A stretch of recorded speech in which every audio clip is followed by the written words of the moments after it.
મહાભારતની કથાની અંદર માં ભગવતી ઉમાએ પૂછ્યું ભોળાનાથને કે આટલું મોટું સ્વર્ગ છે, આવા સુંદર મજાના લોક, ભગવાન 14 લોક નારાયણે નિર્માણ કર્યા છે, એ 14 લોક પડતા મૂકીને તમે સ્મશાનમાં કેમ રહ્યો છો? સ્મશાનમાં રહેવાનું કઈ કારણ ખરું?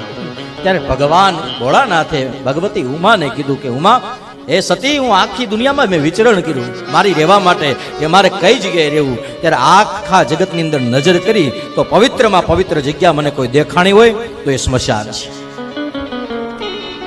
આ દુનિયામાં સૌથી પવિત્રમાં પવિત્ર સ્થાન કયું?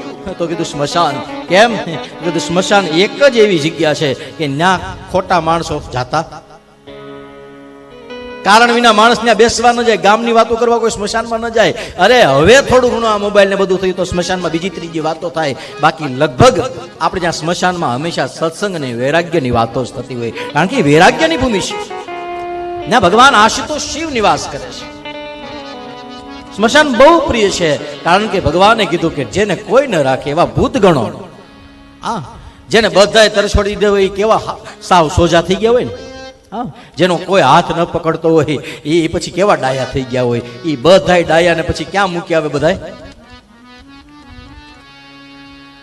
સ્મશાનમાં. ભગવાન કહે મને ડાયા લોકો બહુ ગમે, એટલે હું ગામમાં ન રહું, સ્મશાનમાં રહું, કારણ કે સ્મશાનમાં ગયા પછી ગમે એવા તોફાની હોય ને એ ડાયા થઈ જાય. એટલે સ્મશાને સ્વ ક્રીડા. ભગવાને મહાભારતની અંદર ભગવતી ઉમાને કીધું કે મને આ દુનિયામાં સૌથી શ્રેષ્ઠ કોઈ સ્થાન, પવિત્રમાં પવિત્ર જગ્યા મેં જોઈ હોય તો એ સ્મશાન છે. અને એટલા માટે બીજા બધા દેવ અને ભગવાન શિવને આપણે શું કહીએ? મહાદેવ. અને એ મહાદેવ